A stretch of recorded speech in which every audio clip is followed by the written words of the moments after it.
Well, hello, Faith Covenant. My name is Kevin Rognus, and we are here today talking about mental health once again, as we have been doing for the last few weeks. This is week 4 of our series on mental health. You don't have to watch the first 3 if you don't want to, but it might be helpful for some of the things just because this is an additional conversation on top of that. As always, I encourage you to subscribe to our podcast on YouTube or Spotify, whatever platform you may be listening on or watching on, just to make sure that you don't miss any episodes. We're always excited to have this continual dialogue with you. So today I'm joined here by Lisa Wold. She is a friend of mine that I knew from my time at Mill City when I was interning at Mill City Church. And we got to know each other through a variety of things, but especially we had a movie group that we're actually both still a part of, where we watch movies and discuss them. So there's always lots of good movies out there. So it's been super fun to do all that. But she is someone who I think has a lot to add to our discussion about mental health due to her own experiences as a counselor and her education and background. So Lisa, welcome. Thank you for joining us. Thank you for having me. I'm super excited, and I'm excited to have this conversation. Yeah. I feel like having these conversations, especially as it comes to discipleship and the church understanding mental health, I think is so powerful. So absolutely. I'm excited about it. So why don't you just tell us a little bit about who you are and how you got into this whole field of mental health as a profession? Yeah, so I grew up going to church. I knew Jesus from an early age. Like, that was a huge part of my background. But I'll tell you right off the bat, like, I lost my mom to cancer when I was 5. And so, I'd been hit with some different challenges growing up. And I would tell you now, I didn't know this at all at the time, but I probably had some depression in high school that was completely undiagnosed. But when I got to college, I actually, for the first time, kind of had easy access to counseling services. And so Through the college, yeah, okay. which is amazing. And a lot of colleges do provide that without any fees for their students. They do, yeah, and it's such a great benefit. And if your university has that, like, look into it, because you'll never pay that little for counseling again. Right.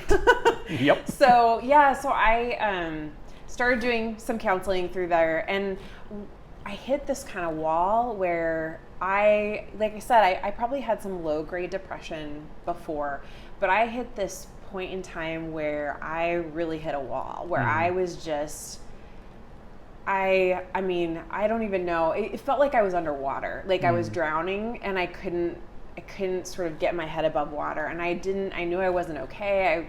My mood was low. I felt like very hopeless, so there's just a lot going on. And so my counselor was like, I think you might need to be checked for depression. And so I went, but the thing was that even going to a counselor at that time was challenging, and definitely the decision to go on medication was challenging, because literally around the same time, the church I grew up in was having a church split, and one of the main issues in the split was over whether or not counseling was appropriate. So whether or not getting help and talking to someone was appropriate. Yeah, because of the whole, it was this idea that, like, your faith should get you through this. Your faith should be enough. And I was like, look, I'm doing all the things. Like, right. I know the Bible verses. I know to pray. I know to go to church. I'm doing all that stuff, and I feel like I'm drowning. Yeah. And so I really kind of hit this point where I was like, I don't even fully understand, like, theologically what to do here. I just know that I need help. And so I'm gonna take the leap and try this medication out and just see. And for me, it was hugely powerful. And it just took me from this place where, like I said, I felt like I was drowning. I didn't feel like myself. I didn't feel like I was able to be present for the people around me. Certainly my relationship with God was not in a good spot, just because he felt so distant to me in that place. Right. And so to go from that to all of a sudden having, starting something that helped kind of take me back out of that, while I was doing counseling, so I could work on some strategies and things too, but I needed that. Right. And it was life-changing, and it also really impacted my ability to relate to God, because I could, I didn't have all this stuff getting in the way anymore. Right. And so, yeah, I mean, I know for me, when I was battling depression, it made me think I was less close to God because I wasn't feeling good or okay. Yeah. I thought somehow I was doing something wrong if my faith is not getting me through. Yes. And that's a terrible place to be. Yeah, it is, because it's like the very thing that you would hope would give you comfort and peace. Now you're questioning, like, am I even doing this right? Because theoretically, if I was, maybe I wouldn't feel this way. Right. So yeah, I mean, that's a hard thing for a lot of us, I think, to get to that point, especially if our faith leaders or, people that we have looked to up to our whole lives are at least questioning that. Yeah. And so, like I said, for me, it just felt like I have to do something. Yeah. And so did your church that you were in that was having the split, did they know that was also something you were struggling with? I did not. Yeah. I was like... So you didn't even feel comfortable voicing where you were at in your own congregation? No, because I felt so fragile, and I felt so kind of fragile with my decision. Yeah. That I was like, I never said a word. I mean, to this day, I think about it now, I'm like, there's probably still some people who don't know. Probably. Because I didn't feel comfortable at all. It felt like it was going to be seen as, I'm weak, I don't have a strong enough faith, all of that. And so it didn't even feel safe to acknowledge at the time. Now I wouldn't have a problem. So if you're watching it, Surprise. Surprise. We're good though. But that experience in college was really profound. Both the going to counseling for the first time, as well as hitting this wall that was so real, and then finding my way through that. And so I even though I didn't actually graduate with a psychology degree, I actually graduated with a music degree, ironically. Which is just like Anna, was in our previous episode, so a lot of similar background there. Yeah, exactly. So I graduated, but I just kept thinking about that, and so I started working actually in schools. Again, sort of similarities, working with kids that were in special education and working one-on-one with them, and that I started to become interested in school counseling. Initially was actually where I started, but then I decided, so I heard Anna talk about how, there's kind of these different layers to the field of mental health, and I decided I kind of wanted to go up a layer. What school counselors do is amazing and phenomenal because, like Anna said, they are first line people. They're sometimes the only access that kids ever get. Yeah. And so it's incredible to have people who are really passionate about that.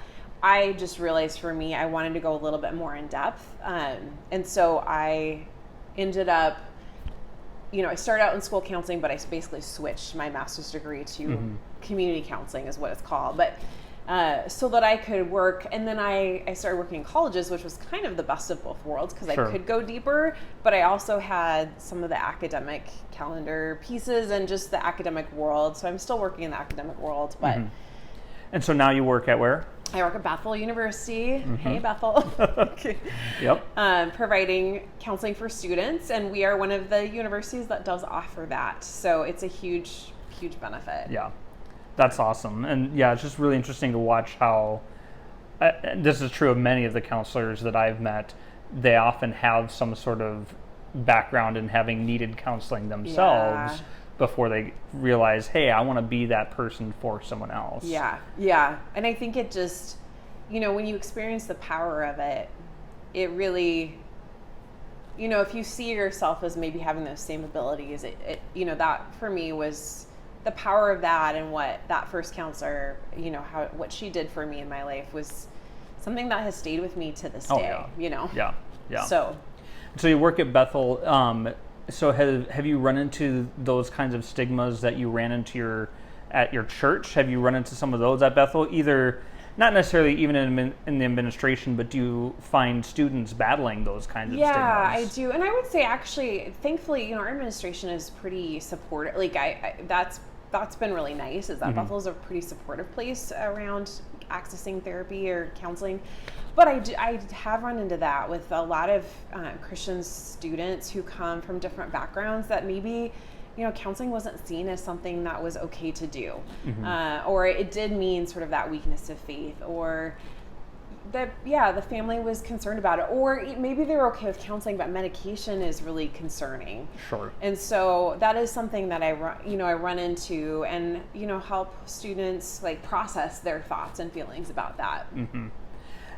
Something else that you said in our previous, because she and I talked previously about some of this, is that you find that counseling often removes barriers, and that counseling actually helps people's journey of discipleship. Yes, absolutely. So the reality is that when you're dealing with, whether it's anxiety, depression, there's a plethora of things, eating disorders, ADHD, all those things impact our relationships with each other, and they impact our relationship with God. They also impact how we see and experience God. Yes. In pretty huge ways. Absolutely. And so when we can understand what's happening on that level, then we can kind of understand how that might be shaping our view of God, or how that might be impacting the ways that we relate to God. And so I actually think it's hugely helpful to understand that, because sometimes we can get these really negative views of God, or we can see God in these ways that sometimes it's not that that's who God is. It's that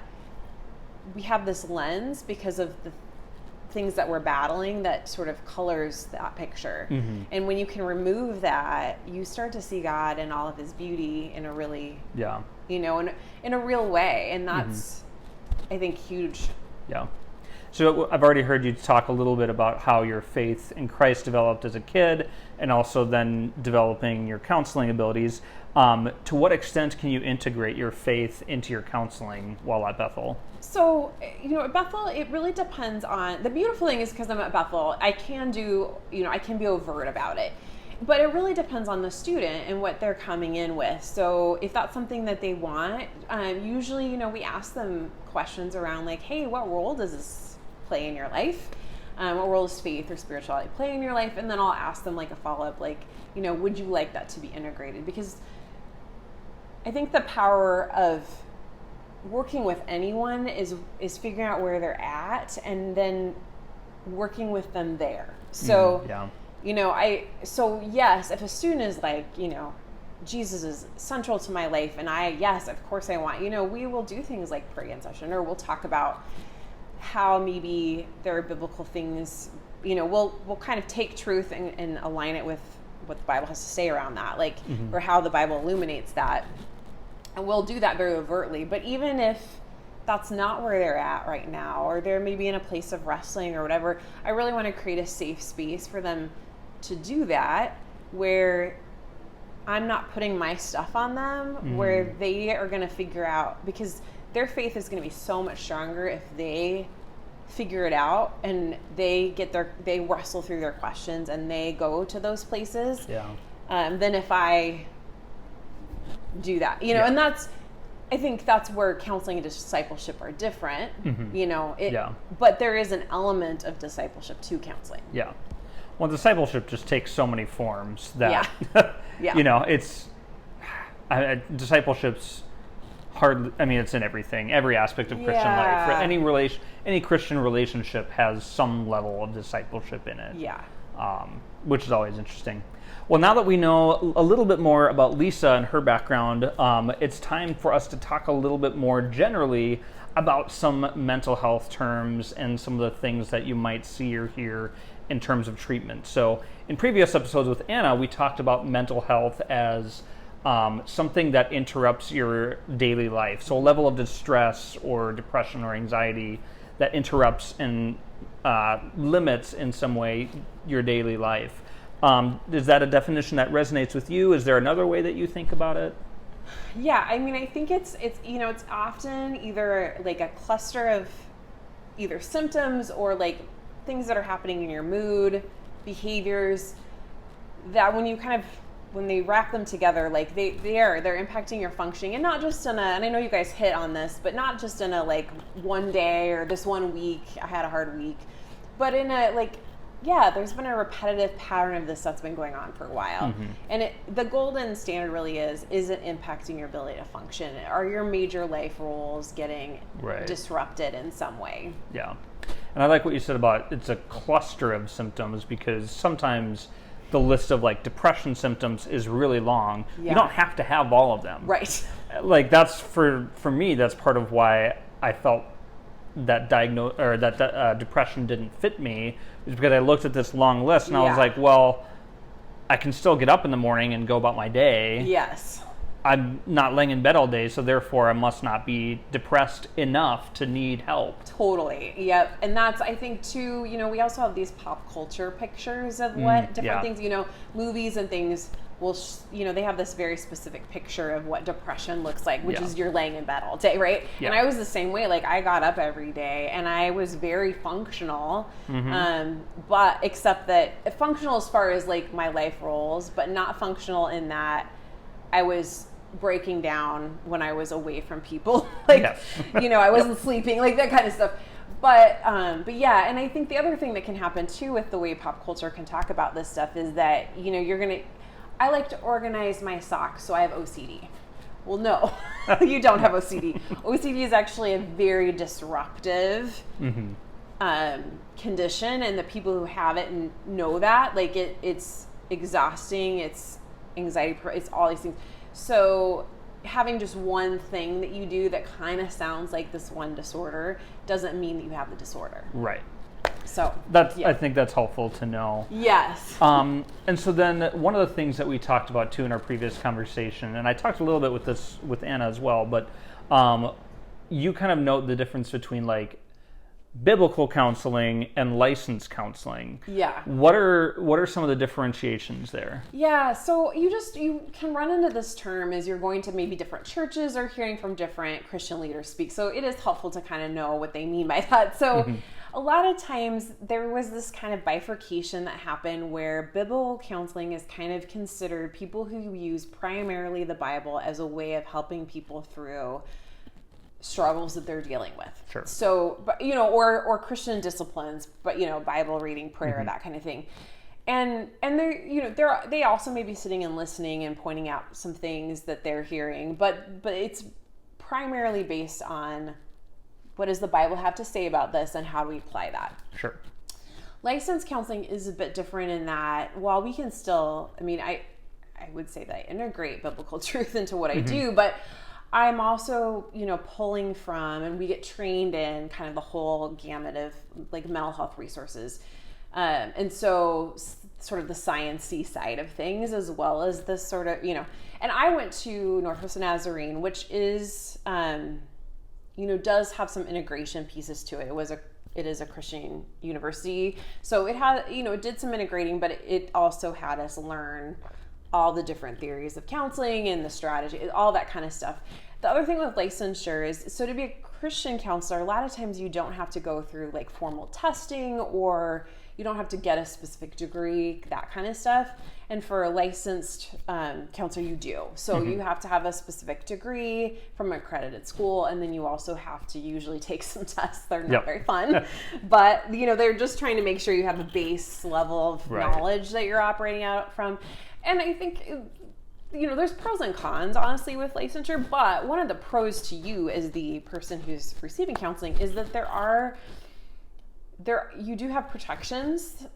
So if I were to do something unethical, you can go to, there's a board that oversees how I'm doing my practice, and they can hold me accountable to anything that I'm doing that would be inappropriate.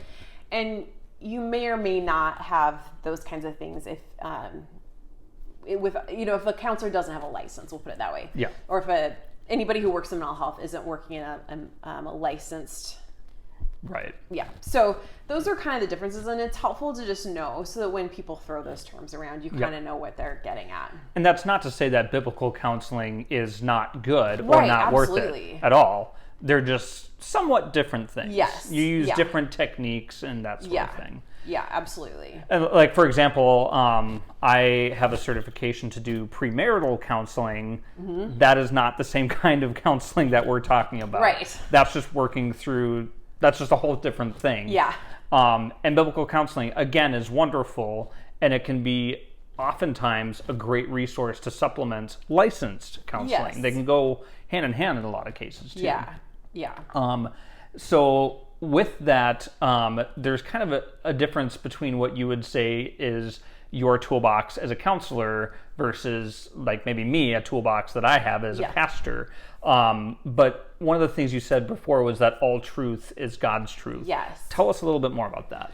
Yeah, so I think that's the thing, is that there's often in the history, especially with counseling, and I get where it comes from because of some of the early people who were kind of known in the psychology world. It's not like they were known for loving Jesus. So, so they had some different Sigmund Freud is not known as like a great icon of the faith. Right, exactly.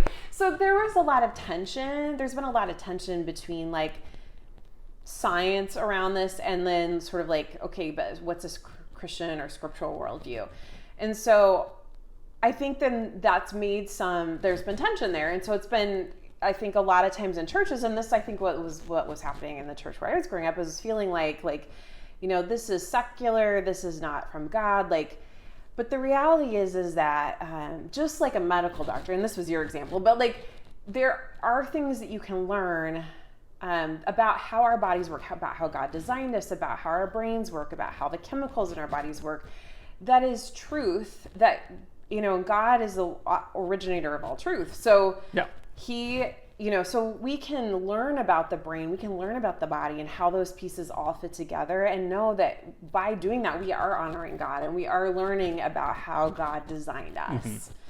And if like a certain way of talking through things works in or out of a biblical context, that probably means it's still a good tool, regardless of whether or not the person using that tool is a Christian. Yes, absolutely. And I know we talked about this, hopefully I'm not jumping ahead, but there are specific, sometimes I know for Christians too, it's like I want to see someone who shares my faith, which I totally get. And I have tended to look for those people myself when I've gone, because I get that. But there are certain times and certain diagnoses or different illnesses that people may have where you need someone specialized, and the right person is the one that you have access to because they have the tools to do it. Yeah. So, eating disorders is an example of that.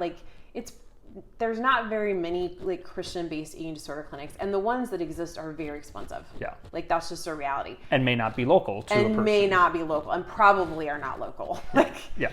But there are amazing, right here in our community, there are amazing eating disorder resources. And so, I think going and getting those tools, getting the help that you need, just like you would go to the best doctor for your cancer, regardless of what their faith background was. Right. And you're going to want to do the same thing for mental health concerns. Yeah. The right person is the one that you have access to and that you click with, and those kinds of things. But I think sometimes that can get, when we're talking about our brains and I think that gets a little bit more anxiety provoking as opposed to our bodies. If I break my leg, that doesn't feel so spiritually connected as if something's going on with my mood or with my thinking patterns or things like that. But the reality is that there are tools that work with how our bodies work, even in the brain, that anybody who's trained can use and you can benefit from. And then you just, you can always go to a Christian person on, afterwards, or, there's ways to do that. Sure. So there's also a lot of terms that get thrown around in this, in terms of the person you might go see for help. So there's things like counselor, therapist, psychiatrist, psychologist. Yes. There's a whole it gets muddy. What is what? Are there distinctions between them? So let's start with counselor. Yes. So counselor is what I am. I'm a licensed licensed professional clinical counselor. That's what it is. The reason I forget is because the title changes in different states. And I've worked in 3 states, so every time I move my title, once I didn't know that. Yeah. That's fun. It's super fun. So when I moved to Minnesota and finished up my licensure here, because you have to do things in each state to make your license work. Anyway, so that's why I forget the title sometimes. But so the thing about counselors, to know about counselors, is we work with couples, individuals, families, all that. We can diagnose. We don't prescribe, and we don't do in-depth testing. Don't prescribe medicine. We don't prescribe medicine. Yep. Yes. And we don't do in-depth testing. So if you're wondering, does this person have maybe a a deeper psychological thing going on, or maybe there's multiple things going on. We need a really clear diagnostic picture. We don't do that. We'll send to someone. The other big difference, so like in terms of medical, like you're like the general medicine family practitioner versus the oncologist. Yeah, that's fair. Granted, there are some ways that we can specialize. Yes. But yeah, there are some pieces that other professionals provide. The other thing that's helpful to know is just kind of the philosophy behind counseling. So counseling came out of school counseling initially. So it's like we were birthed out of the movement that started with Anna's job. And we have what we call we work at it from a wellness perspective. So we're kind of looking at, what's working for you and how can we help you to continue growing in wellness, as opposed to kind of the medical paradigm, which we'll talk about in a minute. So it's kind of looking at it from more of that it's a different lens. It's not a good or bad lens. It's just a slightly different lens, a different philosophy. And then you have psychologists. Before you get there, is therapist different than counselor? Yeah, so now you're going to hear them used interchangeably a lot. Even I noticed on BetterHelp.com, they're like, meet with a therapist. And I guarantee everyone on their site is not a psychologist, but technically, if you're a counselor, you're not technically a therapist. You're a counselor. If you are a psychologist, you can be called a therapist. And it kind of goes hand in hand with the medical model idea. So it's kind of looking at, where is there a problem and how can we fix that problem? And so that's why they do the testing piece, because they're really looking at, and all of this, you can hear sometimes you can hear people talking maybe negatively about different, but the truth is I love all these different professions and parts of the field, and they all have something to bring to the table, and there's not enough of any of us, so we all we just need to work together and so anyway, so a psychologist can also diagnose. They can do the more in-depth testing, so they can give you more thorough assessments and things like that. And if there's again, and this would be things for more intensive conditions like a personality disorder. Right. Okay. Right. And even sometimes things like ADHD, because ADHD requires both just the medication that you get put on is a little bit of a higher level of medication, and also just the things they need to look at to really make that diagnosis. I would send to a psychologist for that. And then there's psychiatrists, and psychiatrists are they're like doctors, but for mental health conditions. So you're going in there, they're looking at your symptoms. There's not as much counseling. I mean, there can be a little bit, but there's more of let's get your meds figured out. Let's figure out. And especially if you have more complicated, again, there's multiple things going on, or you tried the first thing that your doctor, your regular prescriber gave you and it didn't work, then they may send you off to a psychiatrist because they specialize in that field of medicine, essentially. Sure. And then, so you said you are the LPCC, which is the licensed professional clinical counselor. Yeah. Okay. And then another term that we often hear is an LMFT, a licensed marriage and family therapist. Yeah. And they're similar, yes, but not the same. Yes. Yeah, which is why it's helpful to talk about it. Oops, I just totally messed with my mic. Okay. That's all right. So, so LMFT, licensed marriage and family therapist. I want to move the mic up just a little bit, just to make sure that it's picking up. Yep. Okay. Let's see if that works. It's I have to do it just right on this. Okay. So LMFT, they are, during their training, they're really focused heavily on family systems. So they're looking throughout their training at how do families work, how do families achieve optimum health. So they do lots of their internships, their practice work with couples and families. And so they have more of a specialty, especially in their training around that area. Granted, you'll see them do individual, you'll see us do, you'll see crossover, but they do have more, they inevitably taken more classes and done more, at least in the beginning, more hours in couples, family, that kind of thing. Yeah.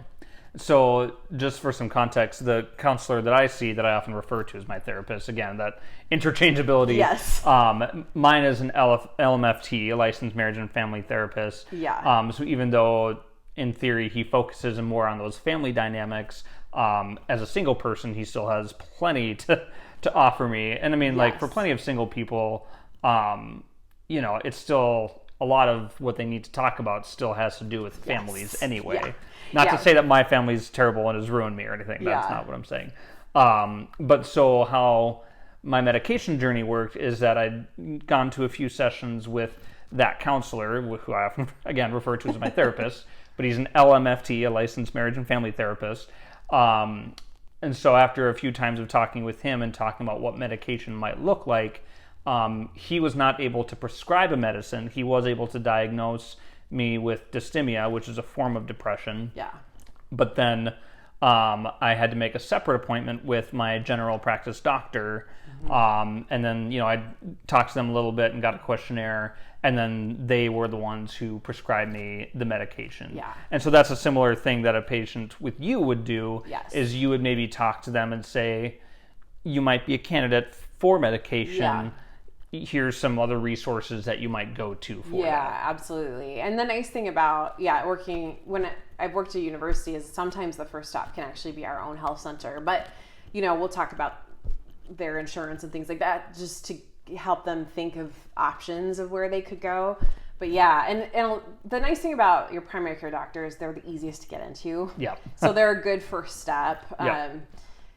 And then it's only, like I said, if it's proving to be more complicated. Each of our bodies are different. Each of us metabolize things differently. So medications affect us slightly differently because of that. One, they can change based on even different seasons of our own lives. Like you might have to change dosage or change medicines altogether throughout your life. And your primary care doc can actually do a decent amount of that. And what I tell clients too is the best time that they can do that is while they're in counseling, because while you see your primary care doc, maybe once every 6 weeks at the beginning and then maybe even more spaced out after that, I'm often seeing people once every week or every other week. And so I sometimes, as you and I are talking, I'm going to pick up that something's not working well and that it might be time to have another conversation with your doctor. So that's a nice way that we work together a lot. Yeah.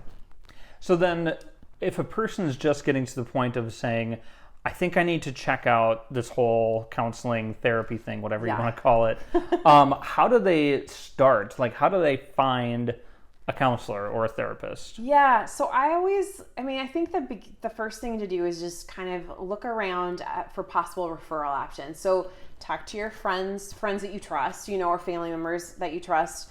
If you're a member of faith community, these days, a lot of churches they're keeping lists of people that they've sent people to that they kind of have built a trusting relationship with. So they will often have a list. You can call and ask for that.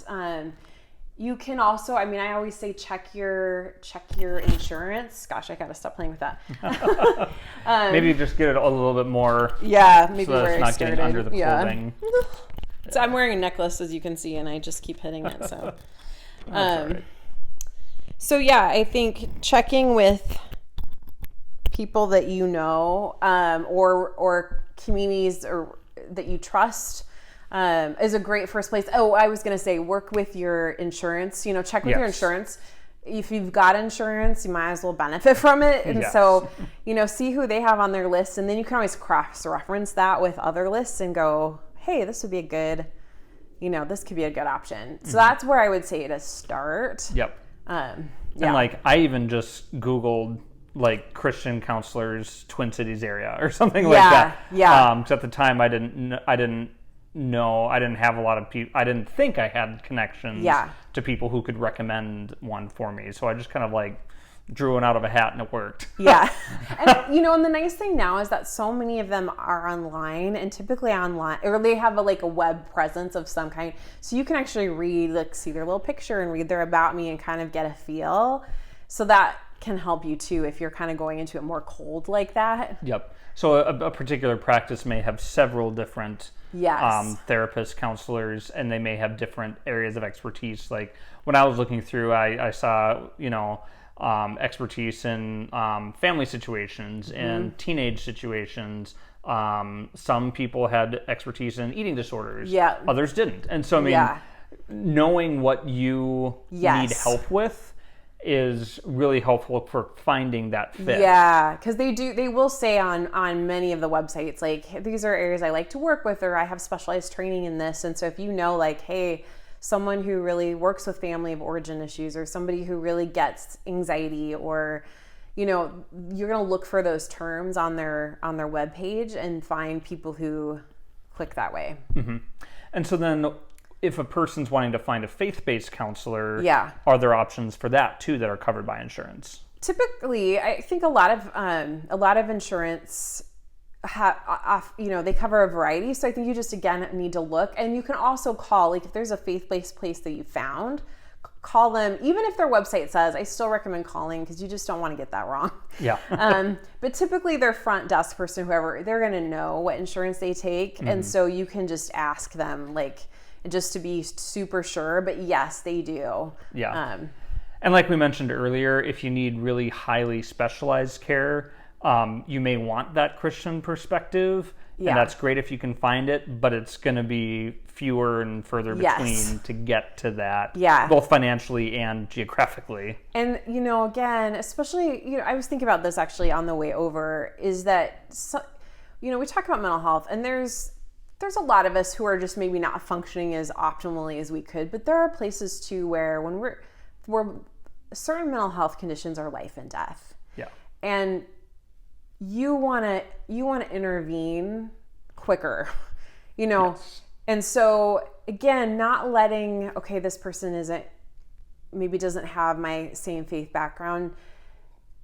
Like, when it's a life and death situation, like, get the tools. You can figure out the integration piece later.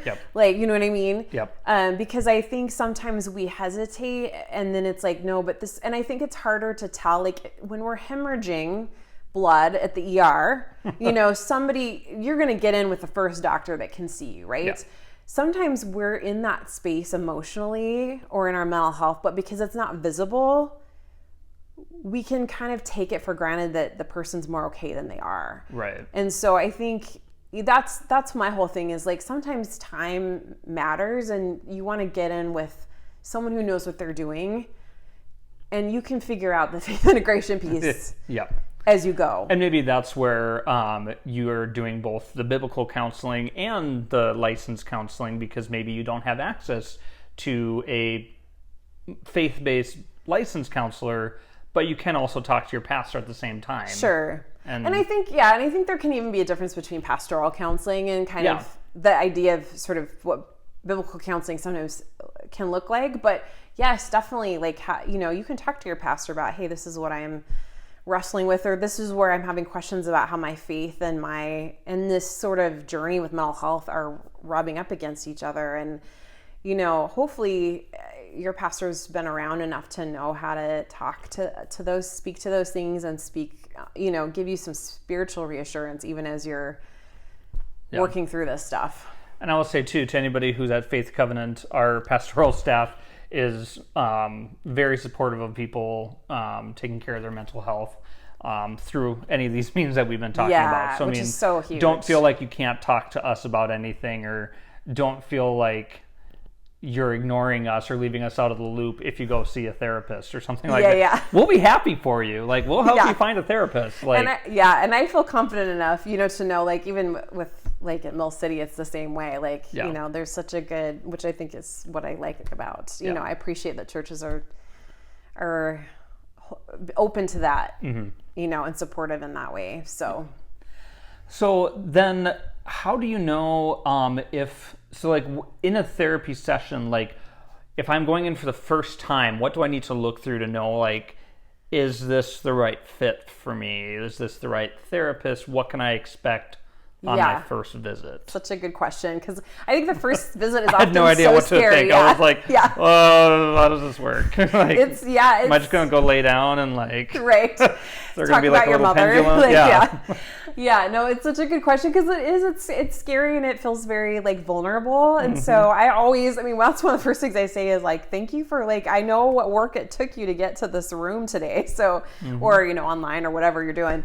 But I think, so a lot of times what happens, you'll set up an appointment and then typically you're going to get some paperwork to fill out. And it's usually more than you think it's going to be. So, so just know that like it's going to take you a minute to fill it often out. Involves even like physical health history, heart conditions. And because we just want to know anything that could be, we're such connected beings. And I love that you and Anna hit on this too. But like, we're so connected. So your physical health is going to impact your mental health. Your spiritual well-being is going to impact your physical and it all is so connected. So we want to know kind of all the pieces that could be playing a part. So we are going to ask things like health history. Have you had a bunch of concussions? That actually really matters, stuff, all that kind of stuff. So you'll fill out a bunch of paperwork and then you'll come in and for a lot of counselors, everybody has a different style, therapists, whatever you want to call us. But a first session, often you are going to get a ton of questions. So it's more questions than maybe a typical session would be, a little bit depending on the flavor of the therapist. But if that happens, don't be thrown by it. Right. And I do try to warn people like, hey, I'm going to ask you a lot of questions this time. This isn't normally how it goes. And again, I just really want to get a full kind of picture of all the different factors that might be in play with the thing that you're coming in the door with. And we will also talk about what's the thing what brought you in? Like, what are you wanting to kind of look at or process or, talk through any of that stuff.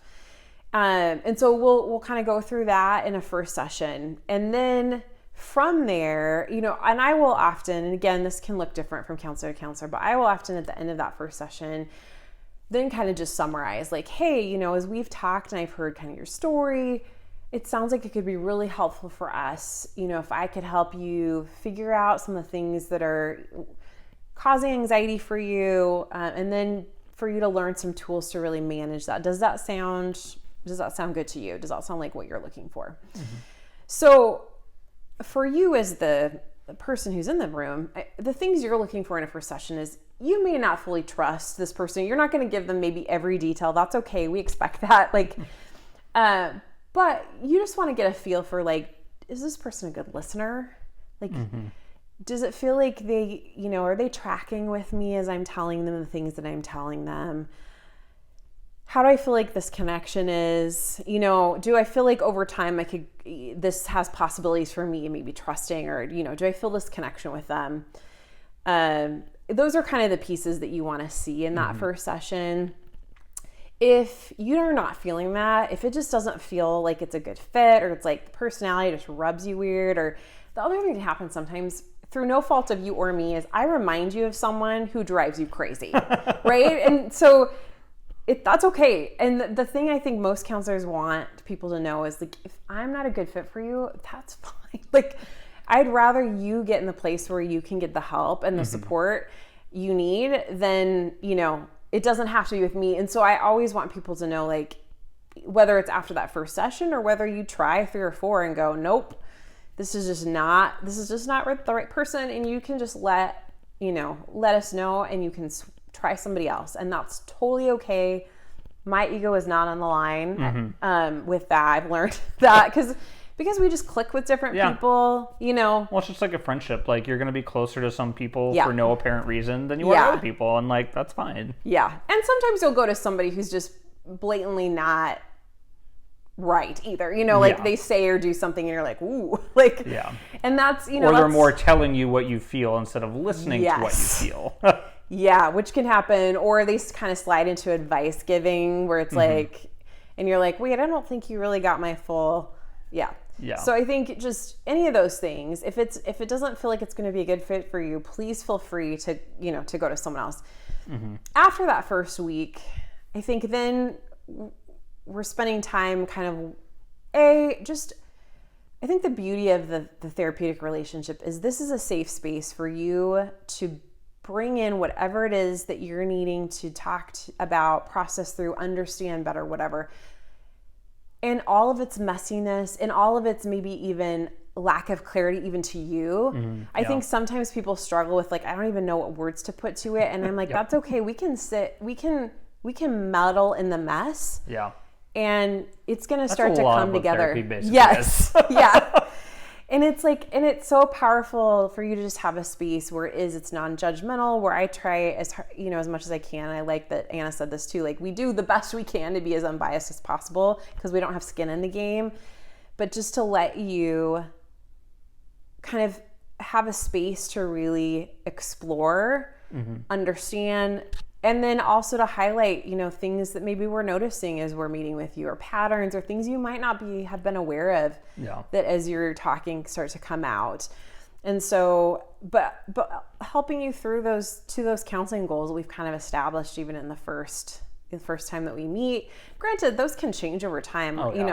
I meet with people and then suddenly, someone close to you dies, and that's the most important thing that, right then. We're not going to worry about the other stuff right now. We're just going to be in that. Suddenly the issues at work are very much on the back burner, and you have to deal with your grieving process. Yeah. So we're going to be, week to week. I also kind of expect almost that I have an idea of where we might be, but you might come in the room, having had something happen in your week that's like, I just need to be present to this thing right now. Yeah. And then my job is to join you in that. Yeah.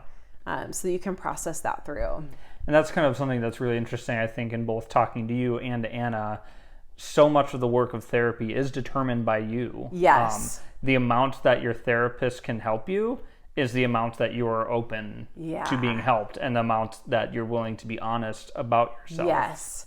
Yeah, and I think that's such a good point, Kevin, because so often, too, I think there's a scariness because it's so vulnerable. And like, you guys, I get that because I've been a client, so I know how vulnerable it is.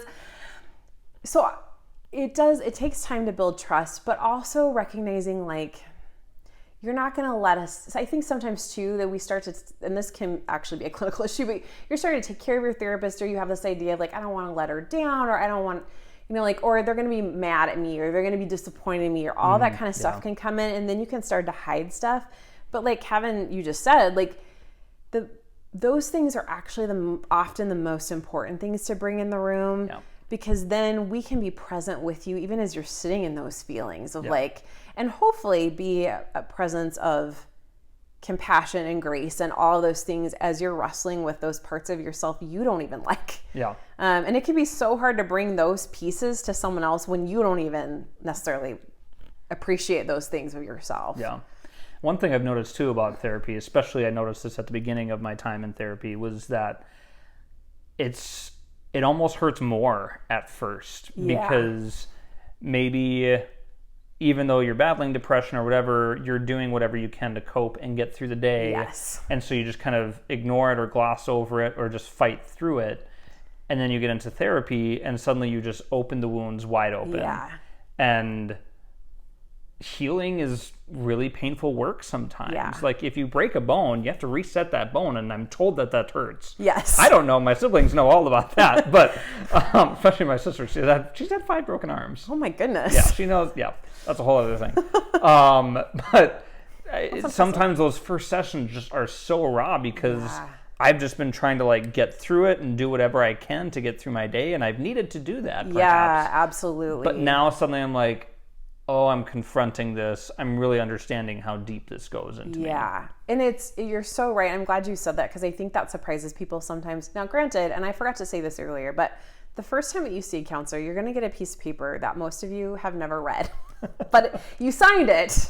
And it basically goes through a little bit of the process of counseling, and it will say that. It will say in there like, hey, just so you know, sometimes in the beginning, it can, like, before you get better, it can feel like things are getting a little bit worse.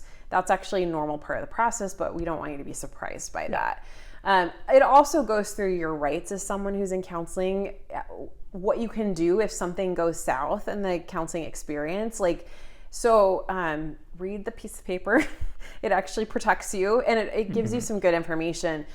But I think going back to that too. An example of that might be like if you're wondering what my rights are. So if you're like, if you're married and perhaps your spouse is going to the same counselor, what you share with just your counselor legally cannot be shared with your spouse without your permission. Right. And I've heard of examples where the counselor does that, and that's a breach of trust, and that's a problem. So that's just kind of an example of what that can look like. Absolutely. Like there's lots of ways that counselors can, it gets cross a line. And so you want to know what those lines are and what your rights are if something like that were to ever get, crossed. Yeah. Because that's fair to you. Going back to your point about it just being more painful at first, I think that is hard. And using your example of the arm breaking, I think too, the other thing that can happen with counseling is it's like, hey, I have anxiety. Can I not have anxiety by next week? That would be great. Nope. And that's a hard no. Like if I had a magic wand and I could do that, I would, first of all. I would totally use that for your whatever it is. But the reality is it doesn't work that way. Just like your arm healing doesn't work that way. There's a process. There's, and sometimes the process is more difficult the longer the arm's been broken, Yeah.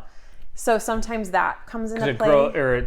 The bone may heal, but not in the right way. And so you kind of gotta, so that, can take a little bit of work to kind of undo what's already been done to kind of deal with it and then, help it to heal in the right way. Like, so there's no quick fixes, and we live in a society that would love for there to be 6 ways to beat your anxiety by Saturday.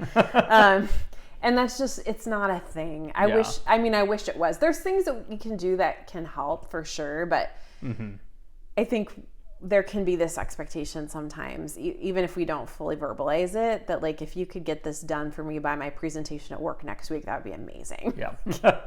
We maybe have things to help you cope and maybe lower the anxiety some, but it's probably not going away. Yeah. And one thing that I've noticed in my time in therapy is that like when problems do come up, when my anxiety does get higher or my depression kind of resurges, I'm able to more quickly notice it. Yes. And identify where it's coming from. Yeah. And even just that piece of it helps me process it better. Yeah, absolutely. I mean, for me, just recognizing like, oh, that's my depression talking. Yes. Like, I've had that moment. I'm like, oh, that's a depression response. Yeah. Okay, got it. And there's sometimes too, because depression and like sleep or, if you're not getting good sleep, your symptoms are going to be worse for sure. Yeah. And there are times where I'm like, oh, I'm just not in my right mind because I need to put myself to bed right now. And any thought I'm having right now is probably wildly unhelpful. So I just need to go to bed. And in the morning we can sort all this out because that's, but knowing that, like in the moment of just like, oh, yep, nope, that's just, I'm really tired, or that's my depression talking right now. And so then I know what to do, and that is helpful. Yeah. And so to give a little bit of a real world example to kind of help show how therapy helps, I'll just kind of share from my life. Yeah. So I graduated seminary May of 2020 in the midst of pandemic. And then like 2 days after graduation, George Floyd happened. And all that stuff. And so I was job searching for ministry jobs for about a year and a half before I ended up coming to Faith Covenant. And throughout that time, my depression was kind of up and down and up and down. And there were times where I was in the running for a job and I would get really excited about it and have a good interview and like be like, oh, I think God's leading me here. And then I wouldn't get it. And so it's just so interesting because when I go back and read some of the journal entries from like a year ago now, I was in a really low place some of those times. But the difference between now and like 5-6 years ago is that now instead of me saying, I'm not worth it, I'm a terrible person, I'm not a good enough Christian, that's why they didn't hire me to work at a church, because I'm not a good Christian, I don't pray enough. Yeah. Instead, I was saying, when I didn't get the job, was, okay, yes, this hurts to not get the job, I'm back to waiting, and that's hard, but they were looking for something else that I didn't offer. Yeah. Instead of putting it on me and my worth, because I'd been through therapy for enough years, yes, it's still a hard circumstance to not get that, but my thought process about it was totally different. Yes. Because I said, okay, they probably wanted someone with more experience. There's a lot of churches, or not very many churches are hiring right now amidst a pandemic, so there's a lot of people competing for these jobs. And so like it just totally reframed the way I normally would have responded it before therapy and where I respond to it now, having had therapy and kind of gained some of these tools of absolutely investigating myself and being like, okay, why do I feel terrible right now? Yeah. And I think, the thing that stands out to me and what you just shared is that idea of like, it's not that therapy also doesn't, neither does Christianity. We don't get out of the hard stuff. No. Like we still have the hard stuff, but often either because of just the way that we've dealt with stuff in the past, or whether it's just like, the chemicals in our brain or whatever, there's these ways that we can manage the pain that can actually create more pain. Yes. And then there's ways to manage the pain that acknowledges it, which I heard you doing, but also kind of helps you to, to move forward in a healthy way. It's like, yes, this is hard. Yeah. This is painful. I don't like this, but it doesn't actually have to mean something negative about me, which is where the pain got really personal and really like, instead it's just like, no, this is a hard situation. Like I'm competing for jobs that a lot of people are competing for right now. Well, even just the fact of knowing I have depression helps me understand why sometimes I get so low. Yes. Because before I understood what depression was and that it was something I had, I just thought I was weak all the time because something relatively minor would be a huge setback for me. And I'm like, I know this isn't a big deal. I know there's people starving to death in like war zones. I'm like, my life is really good. Yeah. So why am I feeling so terrible? And well, now when I'm kind of in that point of, there is a setback and it's hurting me more than it should, I can say to myself, oh, that's the depression talking. Yeah. I don't have to feel weak. I can just know that depression exacerbates these symptoms of having a bad day. Yeah. And I think that's such a great example because I do think for a lot of folks who may be dealing with something like depression or anxiety, it's, you've dealt with this your whole life. So it's hard to even imagine life without it. And so you're going along and you're going, there's people who have it worse. I don't know what's wrong with me. I should be able to handle this, which is often the thing that keeps you from, whether it's counseling or medication or any of those things, or even thinking that there's a problem because it's like, I should just be fine. And I think Christians were even more prone to think I should be fine. I should be grateful. I should be joyful. I should be joyful. Rejoice in all things. Yeah. And so because we have all those kind of shoulds that float around for us, it's really hard to go, actually I am having a hard time. And maybe it's not because I'm not a good Christian. Maybe there's something else going on, so I've seen people, again, when I've worked with individuals where I'm like, you've been in a lot of pain for a long time that we can do something about. Like, we can't do, again, you couldn't do anything about the fact that you weren't getting a job during a pandemic. Nothing we can do about that. But like you said, just how you thought about it, how you even were able to identify, oh, my depression is playing into this. And I would normally go here with my thinking, but now I kind of know to not take it personally and just to recognize like, this is just a hard thing that I'm in. Yeah. Like that is, that's a really powerful thing to be able to do. And I think a lot of times Christians can suffer needlessly and there's plenty of suffering and, you don't need to add another layer. There's a lot of suffering that we can handle in better ways than we know that we can. Yeah. And we didn't talk about this previously, but sometimes I think it's really helpful too, because I think where a lot of us get stuck is that we'll have a feeling and then we have feelings about our feelings. Yep. And so, And I chase that rabbit hole hardcore. Hard. Like, oh man. Yeah. Right? I shouldn't feel this way about it. Yeah. And that adds so much on top of like, it was already hard. It's already hard enough to deal with depression. It's already hard enough to deal with anxiety. Trust me, like anxiety is exhausting. It's hard work. My guess is you're working really hard. And by the time many people come see me, all I do is marvel at how hard they've tried. Like they've worked so hard with what they had. And if hard work alone could have muscled them through, I promise you they would have done it because they've done all the things. Yeah. But sometimes you need more than that. And that feeling about the feeling can create so many problems. Whereas if we can peel all that off and just go, no, I don't need to feel bad or like I'm a bad Christian because I'm not getting a job at a church. Yeah. The reality is it's just hard right now. I want a job. It's hard to not be getting a job right now. Yeah. That's just hard. That's my reality. Yeah. Well, and with what you just said about like how hard it is to get into the room sometimes and how difficult it is just to take that step. Yeah. For years of battling depression, I thought I was weak. And now after therapy, I can kind of see, actually, I was really strong to be functioning as well as I did for as long as I did with how depressed I was. Yeah. And not to say that like I should have just kept going and I'd be stronger, but like no, I was a lot stronger than I gave myself credit for. Yeah. But they also say work smarter, not harder. So yes. Yeah. If you don't have to like muscle through it, like if there is a way to like, have life more joyfully. Yeah. Great. Yeah. That's what God wants for us. God wants us to experience healing. And he wants abundant life. And there can be tools that, that counseling can offer to help you experience more of that abundance. And again, you're still gonna have suffering. Yeah. Don't worry. Yeah. But there are ways, that you can experience more of that joy. And I think the first step often, almost before you even go to a counselor, is just getting honest with like, I'm struggling here. This is hard. Yeah. And I'm not gonna judge myself around that. I'm just gonna say that. And then what do I do with that? Yeah. Yeah, there's so much in that. Yeah. And there's so much more. There's so many rabbit holes we could chase. For real. But for now, this is kind of what we wanted to cover for today's conversation. Yeah.